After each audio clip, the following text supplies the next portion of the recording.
Shalom Bapak Ibu. Bagaimana satu minggu ini luar biasa? Jelas satu minggu ini luar biasa. Ada tantangan yang dilalui, ada peristiwa banyak ya. Ada berkat minggu ini banyak ya, berkat kesehatan itu berkat itu. Sukacita di tengah-tengah persoalan, bisa tidur nyenyak di tengah-tengah kondisi yang membuat kita itu sebenarnya nggak nyaman ya. Kan orang ada masalah itu susah tidur, betul? Ya, kalau kita ada masalah bisa tidur pulas, bersyukur. Kan begitu. Karena dengan tidur pulas kita bisa bangun pagi dengan tubuh yang sehat, makan tentunya juga nggak kena pengaruh, akhirnya tubuh sehat. Ya, kalau sudah susah tidur, akhirnya lemes-lemes nggak mau makan, ya akhirnya sakit. Ya, tuntutannya ke sana. Nah, Bapak Ibu, pada pagi hari ini saya akan menyampaikan kebenaran firman Tuhan, mengambil tema yang seperti saya share juga di grup dan juga di media kita, bahwa pagi hari ini saya mengambil tema itu sesuai fungsinya. Berarti ada sesuatu yang akan saya bahas di sini nanti kadang-kadang kita fungsikan tidak sesuai dengan fungsinya. Ya, dan tanpa kita sadari itu sebenarnya kita salah. Enggak sesuai dengan Alkitab gitu loh ya. Sesuai fungsinya. Bapak Ibu pernah melihat ini lem. Tolong tampilkan Pak Anto. Ya, pernah bersinggungan dengan lem iPhone? Pernah ya? Paling enggak tahu lah. Ya. Kegunaannya ini apa Bapak Ibu? Ya, merekatkan benda gitu, udah di situ tuh. Tulisannya di situ tuh lem perekat serbaguna. Fungsinya sudah jelas untuk merekatkan benda-benda ya, untuk mengelem benda-benda yang ada supaya rapat, supaya yang pecah-pecah atau yang tadinya terpisah terkumpul membentuk sesuatu yang diinginkan. Tetapi kita juga sering melihat ini tidak difungsikan sesuai dengan fungsinya. Sering melihat pernah, tolong klik saja. Nah, itu ya. Itu ada anak-anak yang memegang dan mencium, itu bukan mencium atau bukan lagi minum pop ice, tetapi itu mereka menghirup lem iPhone yang sudah dibuka dan dia hirup. Dan memang bukan rahasia lagi, itu kalau ingin nge-fly dengan harga yang murah beli ini. Saya tidak menganjurkan tapi ya. Kalau mau beli ini belilah untuk ngelem sesuatu ya, karena fungsinya di sana bukan untuk dihirup ya, sehingga pada akhirnya nanti nge-fly dan pada akhirnya mereka merasa seperti ada damai seketika, sesaat merasa bahwa hidupnya seolah-olah di angkasa, mungkin seperti itu melayang ya. Tapi juga ada yang menyalahgunakan dengan anggaran yang ada. Ya, saya enggak, ini diduga saja. Ya, kalau diduga kan enak saya, diduga saja. Tahun 2020 ada kelebihan di dalam pengadaan lem ini sampai 82, sekian M ya, untuk pembelian di dalam dinas pendidikan ya. Tentunya ketika lem yang sebenarnya sama pabrik fungsikan untuk merekatkan, ketika disalahgunakan, apakah itu bermanfaat dengan baik? Tidak bermanfaat dengan baik. Tentu juga di dalam kegiatan kita sebagai orang percaya ada hal-hal yang tanpa kita sadari sebenarnya mungkin karena ketidakmengertian kita atau memang karena pandangan kita yang memang berbeda, ada yang kita gunakan itu serampangan, pokoknya seperti ini kita pakai. Bapak Ibu pernah mendengar istilah darah Yesus, nama Yesus? Nggak asing bagi kita ya. Setiap orang Kristen pasti tidak asing dengan yang namanya darah Yesus dan nama Yesus. Doa-doa kita alaskan di dalam nama Tuhan Yesus ya. Darah Yesus mengusir setan, di dalam nama Yesus, darah Yesus mengusir setan. Nah, ketika darah Yesus mengusir setan, Bapak Ibu, apakah itu sesuai dengan Alkitab katakan? Ini pertanyaan bagi kita ya. Ini ada istilah-istilah, pertama deh kita bahas dulu tentang darah Yesus. Ini mungkin agak sedikit, mungkin nanti kita akan berbeda pandangan ya. Tetapi saya coba menyampaikan sesuai dengan apa yang Alkitab sampaikan. Darah Yesus, Bapak Ibu, bahwa konsep ketuhanan orang Kristen ini adalah konsep ketuhanan yang kalau dipikir itu paling rumit sedunia. Ada istilah Tritunggal, betul? Alkitab tidak menuliskan Tritunggal, kan begitu ya. Dan kalau kita coba berpikir secara kritis ya, kita berpikir secara kritis bagaimana konsep atau Alkitab tulis tentang pengorbanan Kristus, terutama yang ditulis oleh Paulus yang mendapatkan pengilhaman dari Allah ya. Coba kita mengajukan suatu pertanyaan, Anda ini seolah-olah Tuhan lah, saya ini akan menanyakan kepada Anda ini Anda Tuhan ini ya. Saya akan menanyakan kepada Anda pertanyaan-pertanyaan yang mungkin ini sudah dipertanyakan oleh orang luar. Ya, pertanyaan seperti ini, ngapain sih ya Anda menjadi Tuhan? Ya. Terus Anda susah-susah menjadi manusia di dalam bentuk daging hanya untuk disiksa, dicaci maki, dikhianati, mati. Ini pertanyaan orang-orang di luar begitu loh. Bisa jawab nggak seperti itu, pertanyaan kok seperti itu? Nah, sudah anak Tuhan di surga kok, ngapain sih susah-susah jadi manusia? Ya, tujuan akhirnya untuk mati, dikhianati. Ya, sudah mati, bangkit lagi pada hari yang ketiga. Setelah bangkit untuk membuktikan keraguan muridnya, mintalah ikan goreng, begitu untuk dimakan. Lucu nggak itu sebenarnya? Kan seperti itu. Ya, ngapain sih susah-susah Tuhan? Ya. Kan kamu ini roh, terus kamu menjadi manusia. Tujuannya menjadi manusia untuk disalib, gitu ya. Dicaci maki dan disakiti oleh manusia. Ya, jawabannya ya untuk menebus dosa manusia. Oh iya kah? Lalu, ya, mungkin dengan hati nurani kita akan bertanya.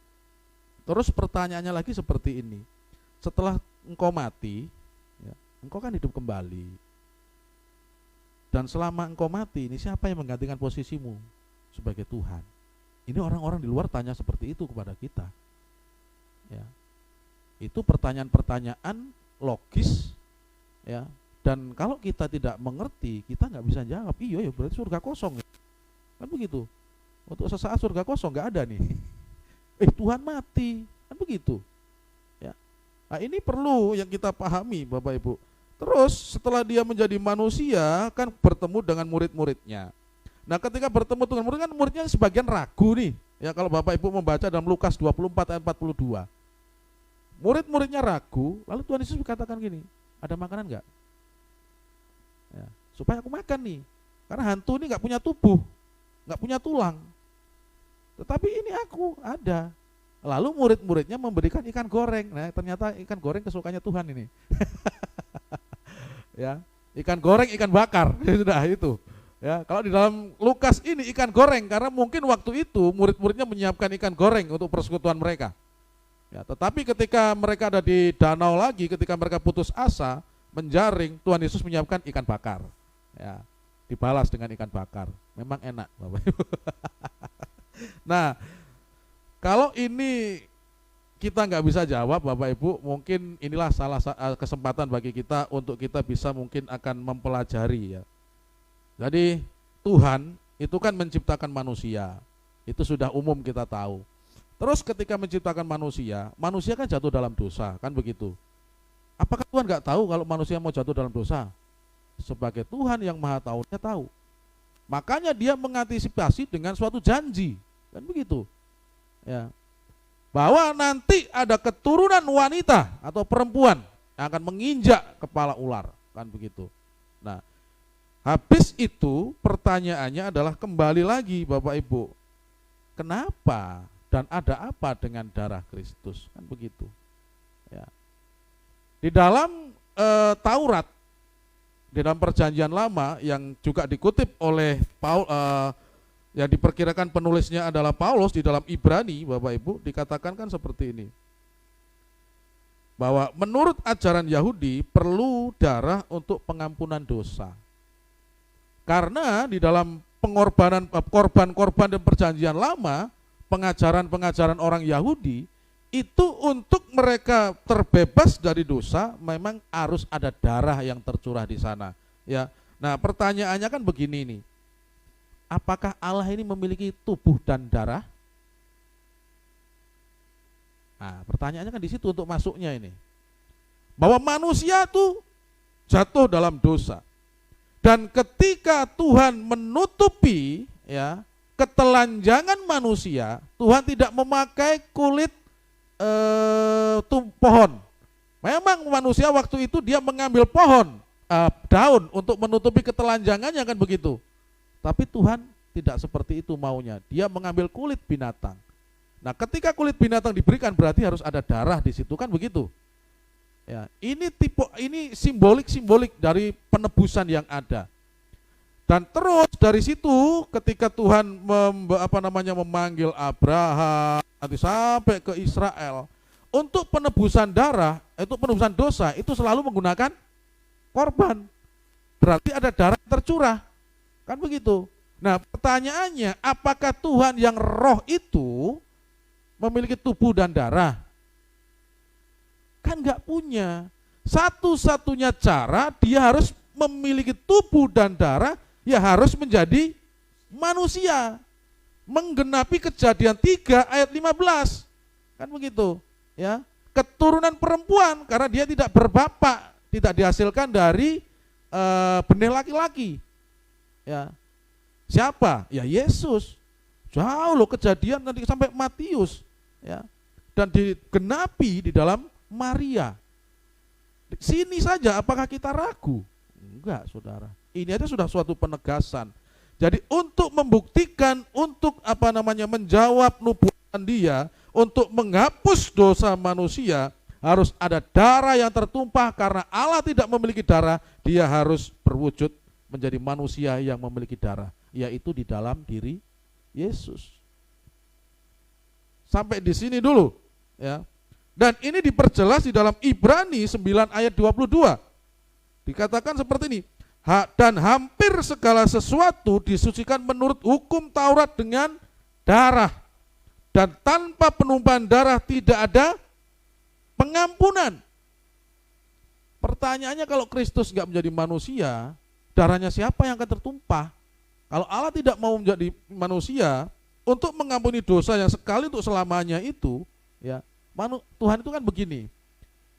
Waktu sebelum Tuhan berinkarnasi menjadi manusia, itu dalam penebusan darah kan ribet. Ya, lihat Bapak Ibu di dalam semua pakai darah, gambar selanjutnya Pak Anto. Ya, untuk korban keselamatan harus mengorbankan domba atau kambing.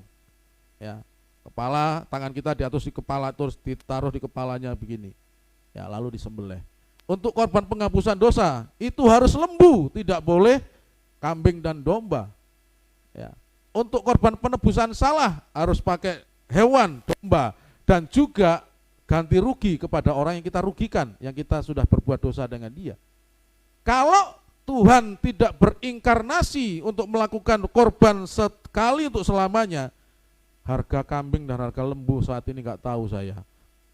Yang di kota-kota ini kalau mau ngapus dosa ini bagaimana nih, harus cari di kampung, ya. Dan Tuhan itu mengetahui akan perkembangan zaman seperti apa, supaya nanti manusia itu fleksibel dan bisa selamat sekali dengan adanya suatu korban yang sempurna. Bagaimana? Ya dia harus menggenapi janjinya menjadi manusia yang memiliki darah. Karena saat Habel, martir pertama siapa namanya? Kain, ya. Kain atau Habel? Habel, ya. Habel saat dia mati, Bapak Ibu, ya, saat dia mati pertama, ya, itu darahnya kan berteriak, betul? Tanah sampai katakan firman Tuhan kepada Kain, di mana Habel adikmu itu, Kejadian 4 ayat 9 sampai 10. Jawabnya, aku tidak tahu apakah aku menjaga adikku, firmannya, apa yang telah kau perbuat ini? Darah adikmu itu berteriak kepadaku dari tanah. Oleh karena kejahatan-kejahatan manusia yang semakin hari semakin jahat, ya, darah manusia yang ada di tanah ini berteriak kepada Tuhan, Tuhan minta keadilan dari Tuhan. Darah manusia yang tercurah di tanah itu setiap hari berseru kepada Tuhan, Tuhan tolong, ya, tolong saya, Tuhan tolong tegakkan keadilan. Dan terus-terus berteriak, salah satunya Tuhan menjawab dengan dia menjadi manusia, supaya apa? Supaya keadilan di sana ditegakkan. Nah, ada beberapa fungsi darah yang bisa nanti saya akan sampaikan kepada kita, supaya kita tidak salah melakukan fungsi darah, ya, supaya kita tidak salah seperti iPhone yang harusnya untuk lem, tetapi kita hirup. Ya, akhirnya nggak bermanfaat dan membahayakan kesehatan. Ya, yang pertama Bapak Ibu, fungsi darah itu adalah untuk penghapusan dosa. Ibrani itu tadi. Dan hampir segala sesuatu disucikan menurut hukum Taurat dan darah, dan tanpa penumpahan darah tidak ada pengampunan. Fungsi darah Kristus yang pertama yaitu untuk mengampuni setiap orang yang percaya dengan Kristus. Ya. Kalau orang itu nggak percaya, darah ini nggak bisa mengampuni, tanda petik nggak bisa mengampuni karena ini orangnya nggak percaya gitu loh. Ya. Tapi kalau orang itu percaya, dia akan diampuni. Anda dan saya telah diampuni melalui darah yang dicurahkan oleh Yesus ketika Anda menyerahkan, ketika dia atau Yesus menyerahkan nyawanya. Jadi bersyukur bahwa darah Kristus mengampuni segala kesalahan kita. Makanya jangan sering menoleh ke belakang.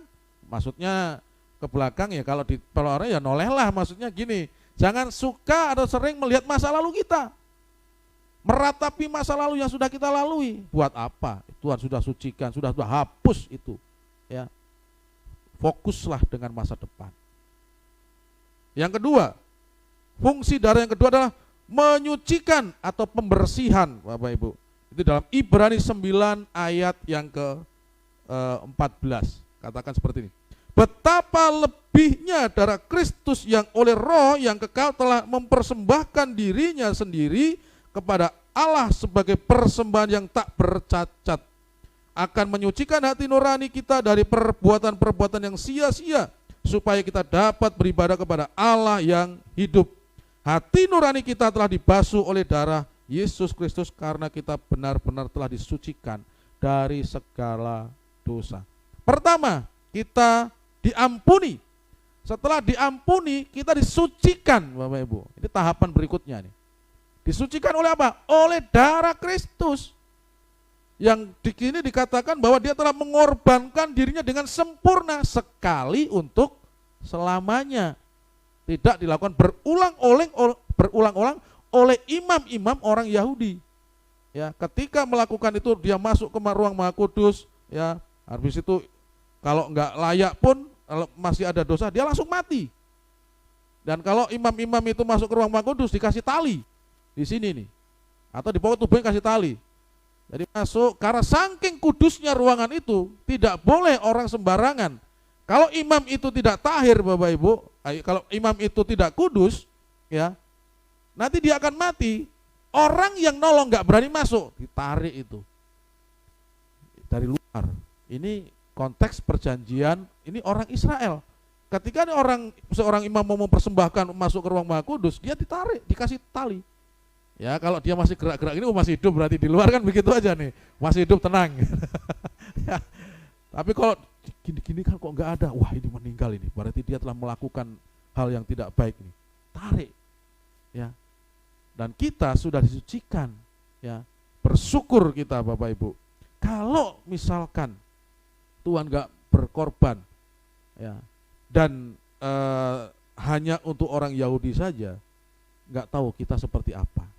Ataupun mungkin ada suatu reformasi, boleh seorang bukan orang Lewi atau bukan keturunan Harun menjadi imam. Kalau saya yang dipercaya menjadi imam di sini, Bapak Ibu, setiap hari saya harus mengorbankan, Bapak Ibu, bawa kambing, domba, saya harus sembelih, Ya, saya takut darah, jadi nggak akan simpel hidup ini, akan susah justru. Tuhan sudah membuat mudah. Yang ketiga adalah penebusan. Ya, fungsi darah yang ketiga adalah penebusan. Efesus 1 ayat 7. Sebab di dalam Dia dan oleh darahnya kita beroleh penebusan, yaitu pengampunan dosa menurut kekayaan kasih karunia. Yang pertama, kita diampuni. Yang kedua, kita dibersihkan. Dan ketiga, saudara, setelah kita diampuni, setelah kita dibersihkan, kita menemukan bahwa diri kita sudah ditebus, gitu ya. Sudah ditebus dari cengkeraman kegelapan. Makanya kalau orang percaya, jangan takut dengan santet. Ya. Orang sudah percaya, jangan takut ke kamar mandi sendirian. Ada yang masih ke kamar mandi sendirian takut? Kadang-kadang lucu, anak-anak kami itu ke kamar mandi itu minta atau minta adik-adiknya, kakaknya, temanin itu. Mereka mandi, lampu dihidupin, nunggu di ruangan di luar kamar mandi. Ditinggal kan nggak tahu. Tetapi pikirannya bahwa di ruangan luar kamar mandi ini ada orang yang menungguin saya. Padahal kadang-kadang ditinggal juga. Nanti ketika kamar mandi nggak ada orang itu baru marah. Kenapa saya ditinggal? Baru rasa takut. Ternyata takut itu kan dari perasaan ini saja. Kan begitu. Nah, kalau kita sudah ditebus, ya, kita sudah diampuni, disucikan, Bapak Ibu, jangan takut dengan kuasa-kuasa kegelapan. Ya. Nah, sekarang sudah dibongkar kok trik-trik itu sama pesulap merah. Ya, keris petir ini. Ternyata pakai baterai saja. Sudah dibongkar. Yang keempat, Bapak Ibu, yang keempat adalah fungsi darah Kristus adalah pembenaran. Ya. Lebih-lebih karena kita sekarang telah dibenarkan oleh darahnya, kita pasti akan diselamatkan dari murka Allah. Roma 5 ayat 9. Adalah satu hal untuk percaya bahwa Anda telah diampuni, telah dibersihkan, telah ditebus, saudara. Tahap berikutnya adalah kita itu dibenarkan. Ya. Dibenarkan itu begini maksudnya, bahwa kita memang melakukan kesalahan, ya. Tetapi kesalahan kita, karena kita sudah ditebus, akhirnya kita ini menjadi orang yang benar. Menjadi orang yang benar tetapi karena dibenarkan, bukan karena kekuatan kita gitu loh. Kalau dibenarkan berarti ada satu oknum yang menyatakan kita benar, betul? Itu siapa? Yesus. Gitu loh. Ya. Seperti halnya ketika kita dalam pengadilan, menjadi terdakwa, menjadi apapun, tetapi ketika keputusan menyatakan Anda tidak bersalah, berarti ada pihak kedua atau pihak di luar Anda yang menyatakan Anda tidak bersalah. Ada orang, yaitu hakim. Sama dengan kita. Ketika kita dibenarkan, ada suatu oknum yang mengatakan kamu sudah dibenarkan. Tenang saja. Dan itu Yesus. Jadi jangan meratapi hal-hal yang sudah kita lalui. Aduh, kalau dulu hiduplah sekarang dan besok dan lusa. Karena kalau Anda dulu itu akan terjerat. Sedangkan yang dulu tidak memikirkan Anda. Masa lalu kan kejam, nggak memikirkan Anda, nggak memikirkan saya. Tapi kita meratapi masa lalu, sia-sia. Sia-sia, saudara. Mendingan kita fokus untuk masa depan. Ya. Yang kelima, fungsi darah Kristus adalah pengudusan. Ya. Kita tadi sudah diampuni, dibersihkan, sudah ditebus, sudah dibenarkan, baru kita dikuduskan. Ayat 1 Petrus 1 ayat 2. Yaitu orang-orang yang dipilih sesuai dengan rencana Allah Bapa kita dan yang dikuduskan oleh Roh, supaya taat kepada Yesus Kristus dan menerima percikan darahnya, kiranya kasih karunia dan damai sejahtera makin melimpah atas kamu. Apa sih maksud dikuduskan? Dikuduskan adalah dipilih, ya, dikhususkan untuk apa? Untuk menjadi milik Allah. Jadi ketika Anda dikuduskan, yaitu Anda ini orang-orang pilihan yang dicomot oleh Allah, dan pencomotan Tuhan bukan acak. Artinya 1 sampai 100, pokoknya setiap 10 saya ambil orang. 1, 10, 20, tidak. Itu berdasarkan kasih karunia Tuhan. Ya, makanya saya kadang-kadang berpikir ketika orang murtad mengingkari Tuhan, aduh, nggak habis pikir saya. Banyak orang mencari keselamatan. Banyak orang ingin supaya selamat. Ya. Dan ketika dia tidak menemukan keselamatan sejati, maka manusia berusaha berimajinasi, menciptakan Tuhan mereka.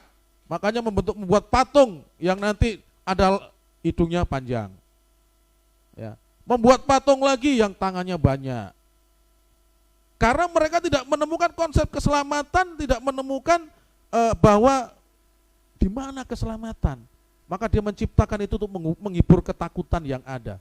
Ada lagi, karena ketakutan yang ada dan tidak mendapatkan keselamatan, kedamaian, maka dipupuklah pikiran ini dengan apa? Tidak ada Allah, tidak ada Tuhan, tidak ada kebangkitan setelah kematian, selesai mati, selesai, sudah. Dan itu banyak orang seperti itu juga sebenarnya takut akan penghakiman. Dan dia menutup ketakutan itu dengan logika-logika yang ada. Nah, syukurlah saudara, kalau saudara sudah dikuduskan, artinya saudara diambil secara khusus oleh Allah, disendirikan dengan tujuan untuk melakukan kehendak Bapa. Oh, ini spesial saudara. Ya. Dalam satu keluarga, mungkin satu hanya saudara saja, kakak Ria. Satu keluarga yang percaya Kristus siapa? Satu saja. Ya. Dan bukan suatu kebetulan, dari Lamongan, ya, Lamongan mana kak? Nganjuk ya, dari Nganjuk nyampe sini untuk berpisah dengan lingkungan, dengan keluarga, dipersiapkan supaya menjadi alatnya Tuhan. Bukan suatu kebetulan loh itu rencana Allah. Kalau Kak Ria menoleh ke belakang untuk melihat karya Allah, oh bagus itu. Prosesnya begitu luar biasa dan kita lihat mampu berdiri sampai dengan hari ini. Ya. Dikuduskan. Yang berikutnya, fungsi darah Kristus yang keenam adalah pendamaian Bapak Ibu. Kolose 1 ayat 20. Oleh dialah ia memperdamaikan segala sesuatu dengan dirinya, baik yang ada di bumi maupun yang ada di surga, sesudah ia mengadakan pendamaian oleh darah salib Kristus.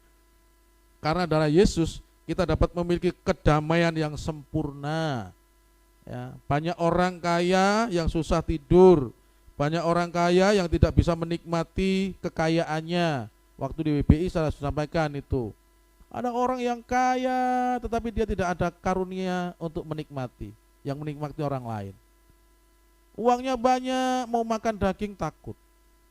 Yang makan daging supirnya. Supir kau makan sudah. Saya di sini nasi merah, nasi jagung saja. Kan ada orangnya begitu. Ya. Kita bersyukur bahwa ada kedamaian dari dalam darah Kristus. Kita sudah didamaikan oleh Allah. Oleh karena kita sudah didamaikan oleh Allah, maka ada kedamaian di dalam diri kita. Yang terakhir, Bapak Ibu, setelah fungsi daripada darah Kristus tadi, yang terakhir adalah fungsinya adalah kita memiliki akses khusus ke tahta Allah. Oh, ini kalau misalkan kita yang bukan siapa-siapa, terus ditunjuk sama Jokowi nih, bukan diundi nih, menurut hasil mimpi dia, bahwa di Jayapura nih ada nih saudara Ruben ini. Ya. Tolong kasih surat ke Ruben, sewaktu-waktu dia ketemu dengan saya boleh dengan membawa ini. Seneng gak gitu? Akses khusus, fasilitas khusus. Artinya ketika dia ingin ketemu presiden, pesawat sudah ada. Mobil ketika buka pintu dari rumah sudah ada supir untuk membawa ke bandara. Ya. Naik pun kursinya di kursi yang bisnis di depan. Ya. Yang bisa melihat pramugari berhadapan-hadapan di depan di bisnis. Ya. Turun pun sudah ada yang jemput, dan ketika masuk ke istana tidak melalui protokol ya, nggak usah diperiksa harus tunggu dulu, sudah selalu terbuka. Aku sudah nunggu dari tadi nunggu kamu loh Ruben. Perasaan bagaimana kalau presiden seperti itu? Wah, saudara, dengan darah Kristus kita punya akses khusus. Allah tidak ada dan tidak dibatasi oleh waktu. Kita memang ada waktu 24 jam. Dan itu terbuka bagi kita kapanpun kita masuk dan kita ketemu dengan Allah. Ya, makanya di dalam Ibrani 10 ayat 19. Jadi saudara-saudara, oleh darah Yesus kita sekarang penuh keberanian dapat masuk ke dalam tempat kudus. Masuk tempat kudus perjanjian lama hanya imam. Itu pun hanya keturunan, bukan, keturunan Harun. Ya, keturunan Harun. Dan itu pun diundi. Ya, belum tentu 1 tahun bisa masuk tempat kudus. Nah, kita siapa sih gitu loh? Masa lalu kita itu seperti apa? Terus dari keluarga kita ini ada enggak keluarga kita ini keluarga yang berguna, sangat berguna, berjasa lah bagi, mungkin ya berjasa tapi ya enggak sebesar-besar pahlawan-pahlawan itu ya.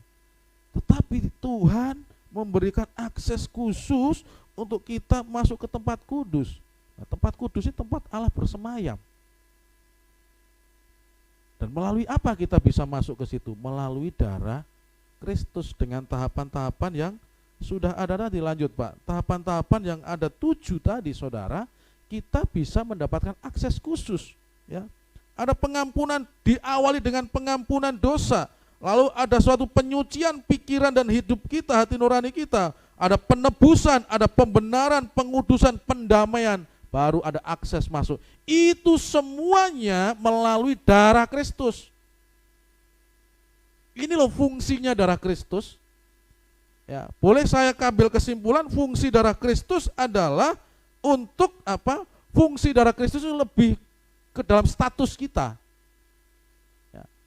Dan darah Kristus ini adalah suatu darah perjanjian baru, di mana Kristus sendiri mengatakan dalam Matius 26 ayat 29, ya, dia mengatakan dengan jelas di dalam Matius itu kan seperti ini perjanjian yang disampaikan oleh Tuhan. Sebab inilah darahku, ya, darah perjanjian yang ditumpahkan bagi banyak orang untuk pengampunan dosa.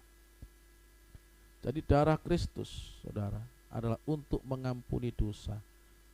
Dengan suatu kesimpulan yang saya ambil kalau singkatnya adalah darah Kristus, ya, itu lebih untuk sebenarnya status kita itu siapa. Proses kita bisa ke akses itu tuh melalui apa? Itu melalui darah Yesus. Nah, kalau melihat di dalam Alkitab, darah Yesus itu tidak dipakai berdoa untuk mengusir setan. Ya. Darah Yesus itu lebih berat adalah untuk melihat posisi kita ke dalam. Ketika kita sudah mantap, ketika kita sudah percaya bahwa ada darah Kristus di luar dalam kita, baru ketika kita berdoa menggunakan nama Yesus. Jadi dasarnya kita itu dengan darah itu tadi. Ya. Lanjut kita masuk ke berikutnya yaitu tentang nama Yesus. Darah itu lebih kepada status kita. Nama Yesus Bapak Ibu. Nama Yesus itu bisa saya katakan adalah untuk mengalahkan musuh. Ya. Nama Yesus itu lebih kepada kita pakai untuk keluar. Ya. Kalau darah tadi adalah untuk melihat diri kita yang sudah diampuni, sudah dibenarkan, disucikan, didamaikan, dimurnikan, dan kita memiliki akses khusus ke sana, itu lebih kepada posisi status kita. Nah, nama Yesus ini kita pakai untuk mengalahkan musuh-musuh yang ada di depan, yang ada berlawanan dengan kita. Kok bisa? Pertanyaannya kan begitu. Kok enggak nama Dodi saja? Dalam nama Dodi gitu. Kenapa nama Yesus gitu? Yesus pun tidak sembarangan Yesus. Hanya Yesus dari Nazaret yang lahir dari perawan Maria. Karena zamannya Tuhan Yesus juga banyak Yesus yang lain. Alkitab kan katakan begitu. Ada orang yang mengabarkan Yesus lain. Ya. Yesus Barabas ada, ya. Tetapi ini Yesus pun Yesus yang mana? Yesus yang lahir dari perawan Maria, ya. Nah, kok bisa? Lanjut, kita lihat di dalam Filipi 2 ayat 9 sampai 10, Bapak Ibu.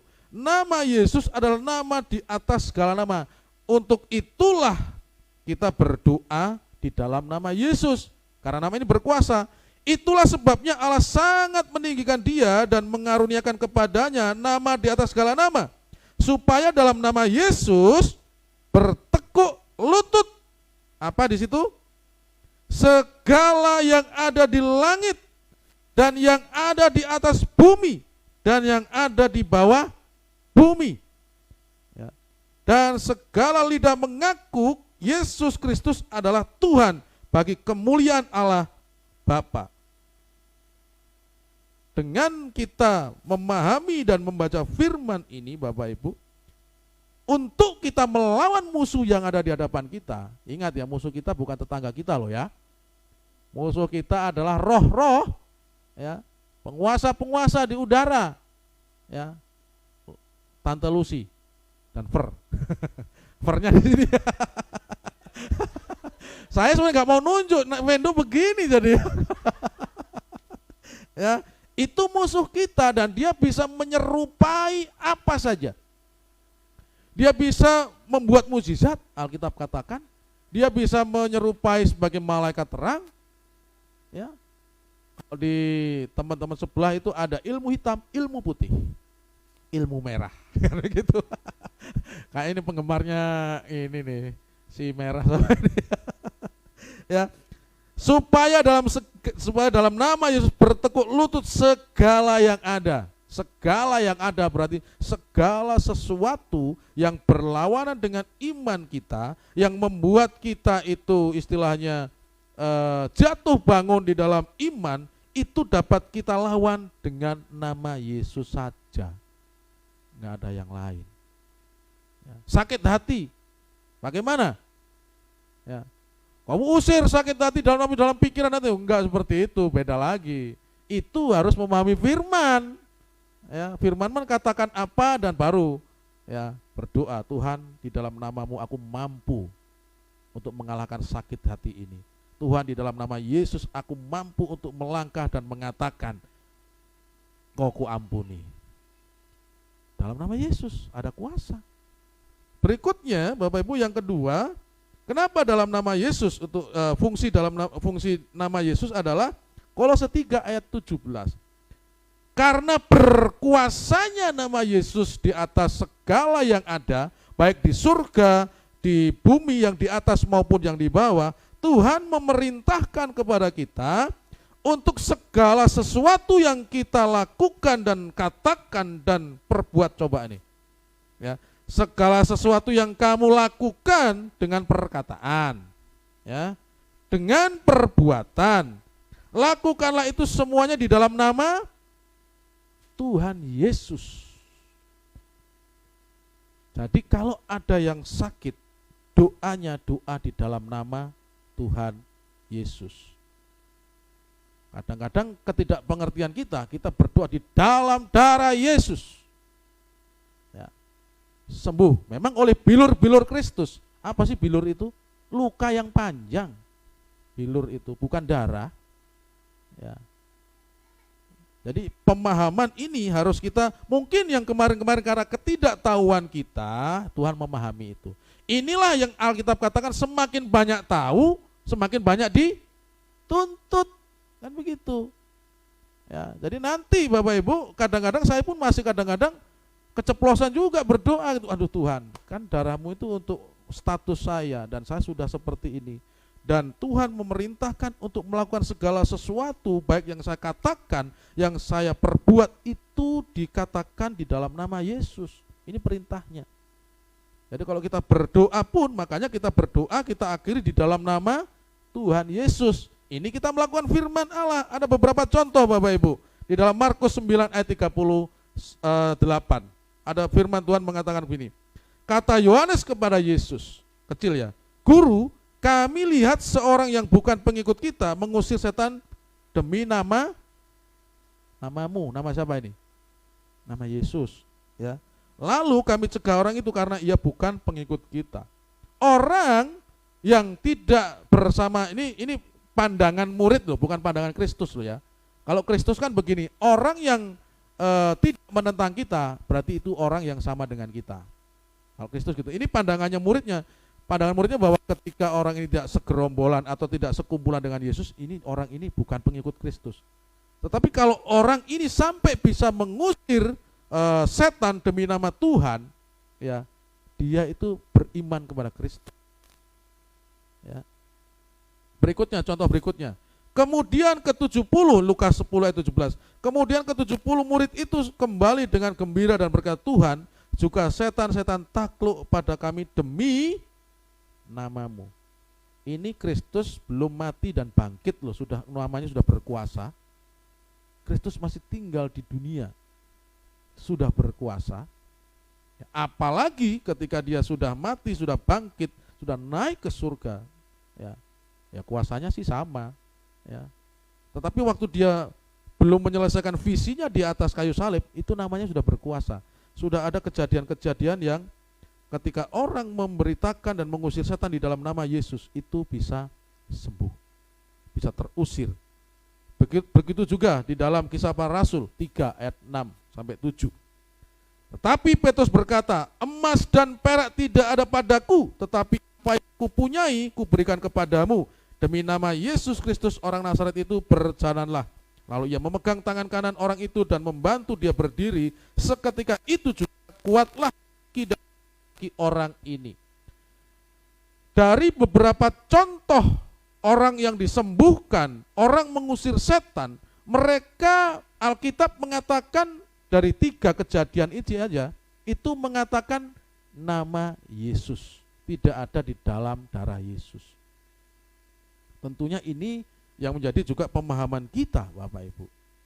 Tetapi nama Yesus pun juga tidak, tanda kutip kadang-kadang tidak juga memiliki kuasa. Pernah mendengar anak-anak Skewa, ya. Tapi sebelum ke sana saya mau menyampaikan kesimpulannya seperti ini deh, ya, untuk kita. Bahwa kesimpulan yang bisa saya sampaikan, darah Yesus fungsinya adalah lebih berfungsi untuk ke dalam arti gini, status kita. Proses kita sampai kita memiliki akses itu semuanya oleh karena darah Yesus, darah Yesus, darah Yesus, darah Yesus. Ketika kita sudah mantap memiliki akses yang khusus, baru kita bisa doa dengan memakai nama Yesus yang nantinya akan membawa kuasa. Jadi nama Yesus itu ada dipakai untuk keluar, untuk mengusir setan, untuk menyembuhkan orang sakit dengan apa yang terjadi dalam kejadian-kejadian yang tadi. Ya, yang ketiga, kesimpulan ketiga, tapi nama Yesus juga bukan mantra loh ya, gitu loh. Ya, nama Yesus juga bukan mantra. Ya, nama Yesus akan memiliki kuasa kalau orang percaya merasakan manfaat darah Yesus. Kalau dia sudah yakin dengan posisinya, dengan pengampunan, dengan status, maka nama itu akan berkuasa. Ya. Kalau tidak, maka nama Yesus akan menjadi nama seperti nama-nama kebanyakan Yesus-Yesus yang lain. Ini sudah terbukti di dalam kejadian anak-anak Skewa ini, Bapak Ibu. Ya. Itu kan dalam Kisah Para Rasul 19 ayat 13 sampai 14 saya bacakan nih. Di sini kita dapat mempelajari satu, agama tidak menjamin seseorang hidup dalam terang. Anak-anak Skewa ini apa sih? Ya, mereka ini adalah mereka yang melakukan hal itu ialah 7 orang anak dari seorang imam kepala Yahudi yang bernama Skewa. Artinya 7 anak Skewa ini adalah orang yang beragama, gitu ya. Orang yang beragama, orang yang belajar Taurat. Ya. Tetapi ketika dia mengusir orang yang itu, apa yang terjadi? Bahwa Yesus aku kenal, Paulus aku tahu, kamu sopo. Kan kita konco nih, kan begitu. Masa konco ngusir konco, kan begitu. Ya. Yang kedua, yang kita pelajari dari anak ini, mereka menjadikan Yesus sebagai mantra saja. Kita lihat itu. Ya. Juga ini Kisah Para Rasul 19 ayat 13. Juga beberapa tukang jampi Yahudi. Tukang jampi Yahudi nih, coba nih. Orang Yahudi juga jampi-jampi ini. Ya. Yang berjalan keliling ke negeri itu mencoba menyebut nama Tuhan Yesus atas mereka yang kerasukan, roh jahat, dengan berseru, katanya, aku menyumpahi kamu demi nama Yesus yang diberitakan oleh Paulus. Ini orang-orang Yahudi. Ya, dan ternyata kalau kita baca berikutnya, ini anak Skewa. Ya. Nama Yesus sama yang diberitakan Paulus, yang diberitakan oleh Yohanes, pribadi yang sama, tetapi tidak memiliki kuasa. Kenapa? Karena anak-anak Skewa ini tidak hidup di dalam Tuhan. Proses pengudusan, proses pemulihan dengan darah Kristus, dia nggak lakukan itu. Jadi namanya ya sekedar nama Yesus gitu loh. Ya. Jadi di situ kan begitu. Mereka yang melakukan hal itu ialah 7 anak dari seorang imam kepala Yahudi yang bernama Skewa. 15. Tetapi roh jahat itu menjawab, Yesus aku kenal. Bukan berarti Tuhan Yesus berteman dengan setan. Ya. Dan Paulus aku ketahui, tetapi kamu, siapakah kamu? Lalu roh jahat itu menyerang balik anak-anak ini dan mereka sampai lari telanjang, dibikin malu. Ya. Apa yang menjadi pelajaran bagi kita Bapak Ibu? Kalau darah Kristus sudah hidup di dalam diri kita, itu ada kuasa. Kita menyebut nama Yesus akan berkuasa. Jadi dalam Filipi, di dalam perintah tadi, itu akan memiliki kuasa. Pertanyaannya, Tuhan, saya sudah percaya dan yakin, tapi saya berdoa kepada orang, kenapa enggak sembuh? Saudara, kesembuhan itu juga anugerah dari Tuhan. Ya. Tadi malam kita bahas di pemuda. Percaya saja enggak cukup, tetapi juga harus mengerti. Karena kalau hanya percaya saja, itu percaya sesaat ketika enggak sesuai dengan harapan, dia akan murtad. Ya. Saya undang pemain musik itu kita bisa bangkit maju ke depan. Saya rindu Bapak Ibu, pelajaran kita hari ini adalah pelajaran tentang darah Yesus dan nama Yesus. Saya mengajak kepada kita untuk menyanyikan pujian yang bertemakan darah Kristus dan juga pujian yang bertemakan nama Yesus.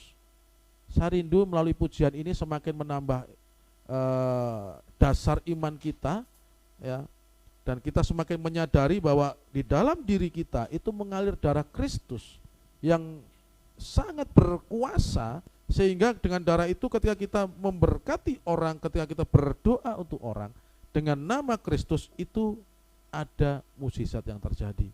Kita nyanyikan satu pujian dulu oleh darah anak Yesus, oleh darah Yesus.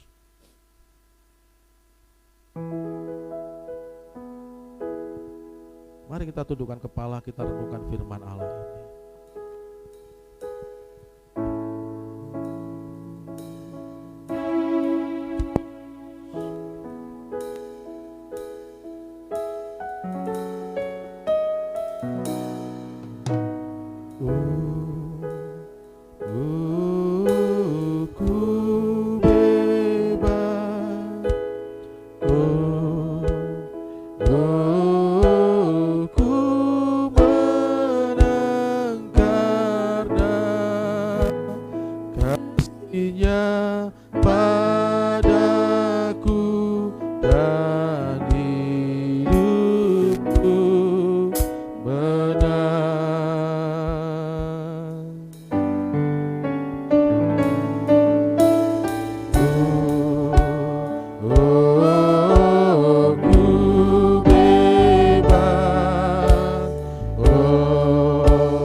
Dari awal.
kita adalah orang-orang yang dibenarkan, orang-orang yang memiliki akses khusus ke tempat ruang Maha Kudus untuk berdoa kepada Allah.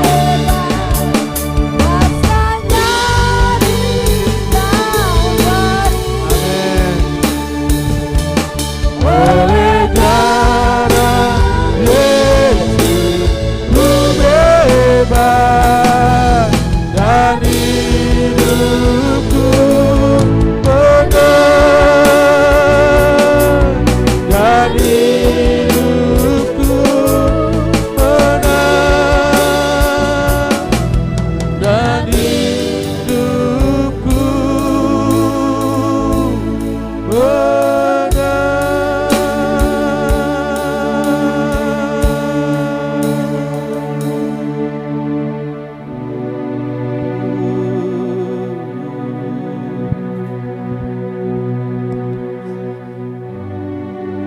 Kita renungkan sejenak darah Kristus yang telah mengampuni dosa kita,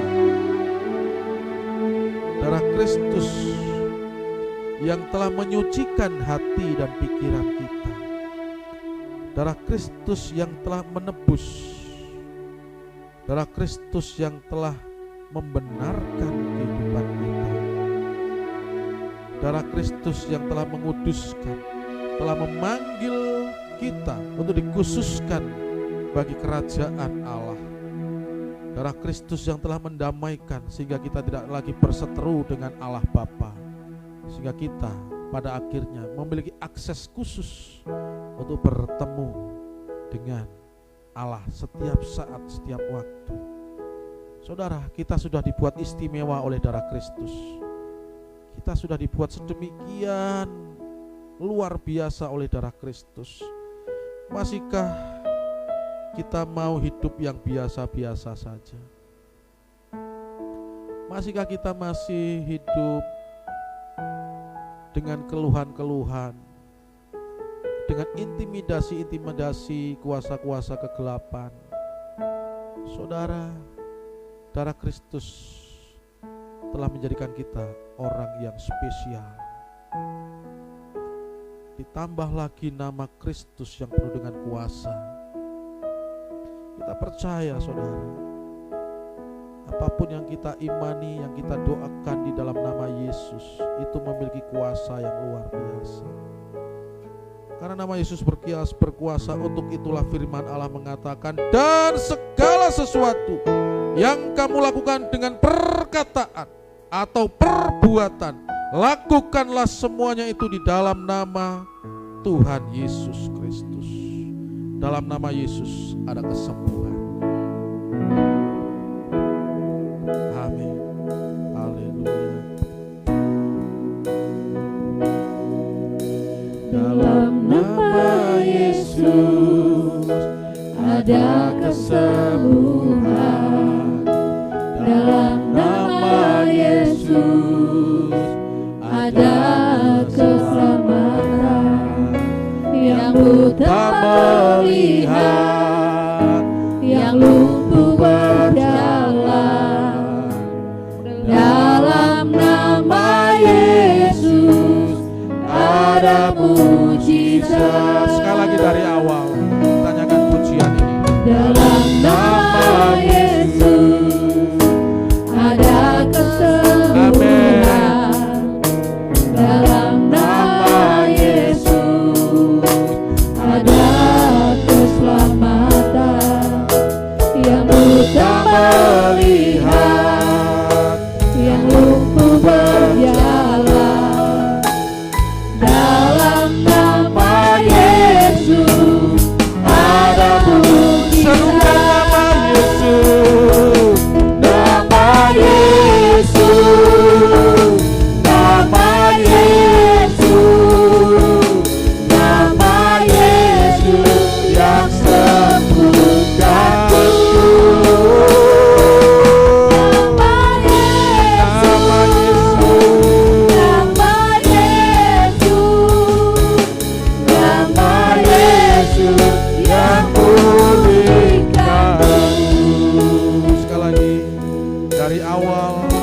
nyanyikan pujian ini.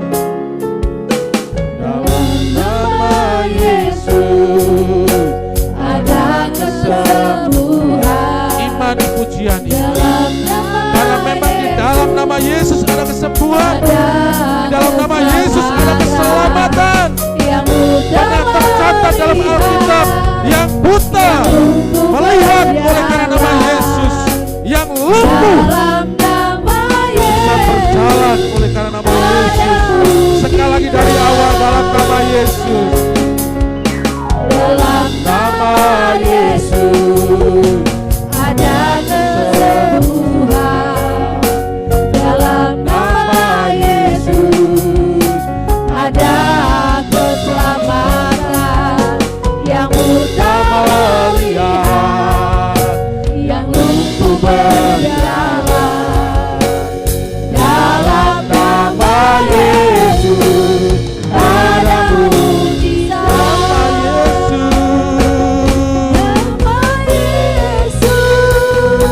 Nama Yesus, nama Yesus yang sembuhkanku. Nama Yesus, nama Yesus, nama Yesus yang pulihkanku.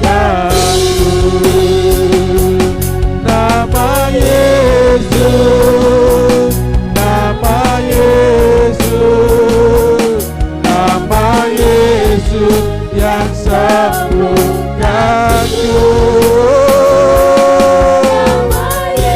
Namamu penuh kuasa Tuhan. Yes Tuhan. Nama Yesus yang pulihkanku. Dalam nama Yesus ada kesembuhan. Dalam nama Yesus, amin, ada keselamatan. Yang buta melihat, yang lumpuh berjalan. Dalam nama Yesus ada mujizat. Dalam nama Yesus ada mujizat. Dalam nama Yesus ada mujizat.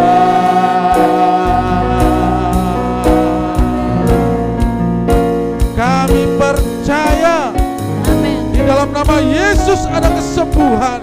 Kami percaya di dalam nama Yesus ada mujizat Tuhan. Kami percaya itu. Bapak Ibu Saudara sekalian, jika di dalam tubuh Bapak Ibu ada yang mungkin 1-2 minggu ini atau bertahun-tahun ada rasa tidak nyaman, ada sesuatu yang mengganggu sehingga aktivitas terganggu oleh karena adanya sakit, tumpang tanganlah atas sakit tubuhmu yang ada dan berdoalah di dalam nama Yesus. Kita praktekkan iman kita. Apabila ada sanak saudara kita yang hari ini sedang sakit, orang tua, kakak, adik, sebut nama orang yang sakit itu dan berdoalah di dalam nama Tuhan Yesus. Firman Tuhan katakan, segala sesuatu yang kita katakan, yang kita lakukan, lakukanlah itu semua di dalam nama Yesus. Karena memang ada suatu alasan yang masuk akal. Karena firman Tuhan mengatakan di dalam nama Yesus bertekuk lutut segala yang ada di langit dan yang ada di atas bumi dan yang ada di dalam bumi. Bagi Bapak Ibu yang menyaksikan melalui streaming kami, berdoalah di dalam nama Yesus atas sakit, atas pergumulan hidupmu. Berdoalah di dalam nama Yesus, mintalah untuk Yesus menyembuhkan, mintalah untuk Yesus memberikan jalan keluar, terobosan ide-ide yang ada Saudara, saya mengalami suatu hal yang mungkin sepele ini bagi kita, bahwa sepanjang malam tadi malam saya sedang otak-atik untuk persiapan multimedia. Sudah jam 11 malam tiba-tiba mixer ini hanya berbunyi hanya satu. Yang kiri saya coba copot kabel, tetap. Pada akhirnya saya menyerah dan saya tidur. Pagi hari saya membaca Alkitab, saya berdoa, sharing kepada Bapak Ibu, dan di dalam doa saya minta sama Tuhan, Tuhan, tolong beli saya hikmat, karena mixer ini tidak rusak tadi. Tolong kasih tunjuk di mana letak kesalahannya, supaya ibadah ini selain menjadi berkat bagi teman-teman di sini, juga menjadi berkat bagi orang yang melihat melalui streaming. Dan tahu saudara, ini hal yang sepele. Saya ke belakang,